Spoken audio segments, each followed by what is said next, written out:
وَإِذْ قَالَ مُوسَى لِقَوْمِهِ يَا قَوْمِ إِنَّكُمْ ظَلَمْتُمْ أَنفُسَكُمْ بِاتِّخَاذِكُمُ الْعِجْلَ فَتُوبُوا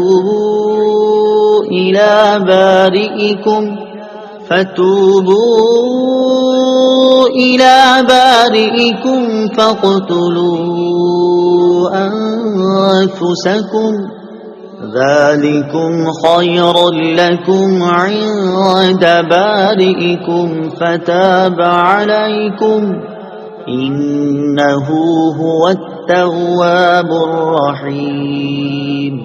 ترجمہ۔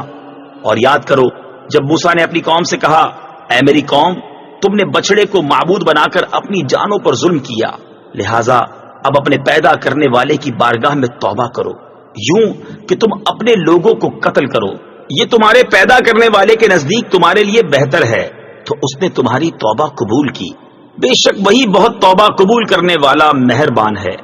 فَاقْتُلُوا أَنفُسَكُمْ، کہ تم اپنے لوگوں کو قتل کرو۔ تفسیر صراط الجنان میں ہے، بنی اسرائیل کو بچڑا پوجنے کے گناہ سے یوں معافی ملی کہ حضرت موسیٰ علیہ السلام نے قوم سے فرمایا، تمہاری توبہ کی صورت یہ ہے کہ جنہوں نے بچڑے کی پوجا نہیں کی ہے وہ پوجا کرنے والوں کو قتل کریں، اور مجرم راضی خوشی سکون کے ساتھ قتل ہو جائیں۔ وہ لوگ اس پر راضی ہو گئے اور صبح سے شام تک 70,000 قتل ہو گئے۔ تب حضرت موسیٰ اور حضرت ہارون علیہ السلام نے گر گڑاتے ہوئے بارگاہ حق میں ان کی معافی کی التجا کی۔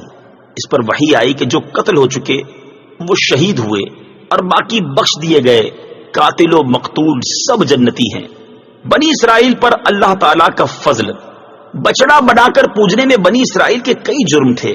نمبر 1، مجسمہ سازی جو حرام ہے۔ نمبر 2، حضرت ہارون علیہ السلام کی نافرمانی۔ نمبر 3، بچڑے کی پوجا کر کے مشرک ہو جانا۔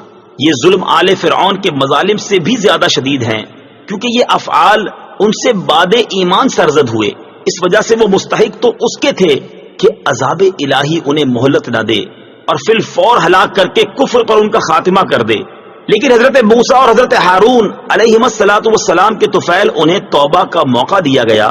یہ اللہ تعالیٰ کا بڑا فضل ہے، اور یہ قتل ان کے لیے کفارہ تھا۔